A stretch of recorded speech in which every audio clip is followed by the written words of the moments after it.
Kinukwestiyon ng mga otoridad kung alin ang totoo sa dalawang pasaporte ni Sheila Leal Guo na kapatid umano ni Alice Guo. Pero kung pagbabasehan daw ang comparative fingerprint analysis ng NBI, iisang tao lang ang nasa dalawang pasaporte. Nakatutok si John Consulta. Dalawang magkaibang pasaporte, dalawang magkaibang araw ng kapanganakan, pero iisa ang mukha. Ito ang misteryong bumabalot sa pagkatao ni Sheila Leal Guo na tinukoy ng National Bureau of Investigation o NBI na siya ring si Zhang Mir na sinasabing kapatid ni Alice Guo. Mismong NBI ang nagsabi na base sa kanilang comparative fingerprint analysis, iisang tao lang ang nasa dalawang pasaporte. Sa Chinese passport, makikitang October 27, 2021 ito in-issue at ang expiry October 2031 pa.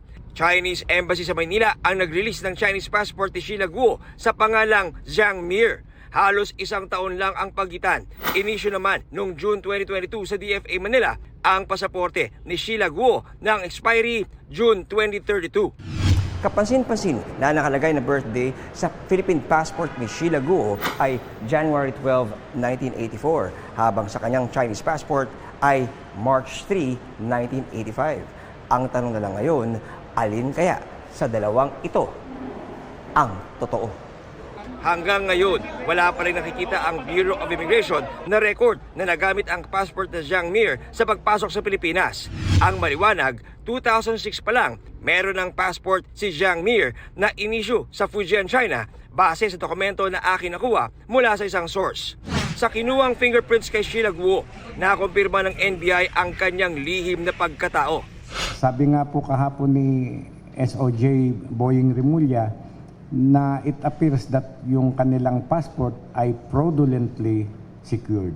Yung fraudulent acquisition ni Sheila ng Philippine passport is also the immigration violation charge against her.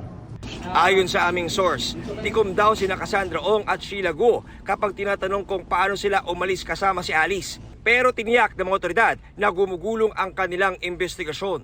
Kasama yan sa ginagawa namin ngayon. We are backtracking yung pinagdaanan nila going outside of the country. As per the immigration records, hindi talaga siya dumaan sa tamang proseso. So whether there was conspiracy with certain officials, whether they were private individuals, that is yet to be absolutely determined. Para sa GMA Integrated News, John Consulta, nakatutok 24 oras. Mga kapuso, patuloy na tumutok sa mga balita. Mag-subscribe sa GMA Integrated News sa YouTube.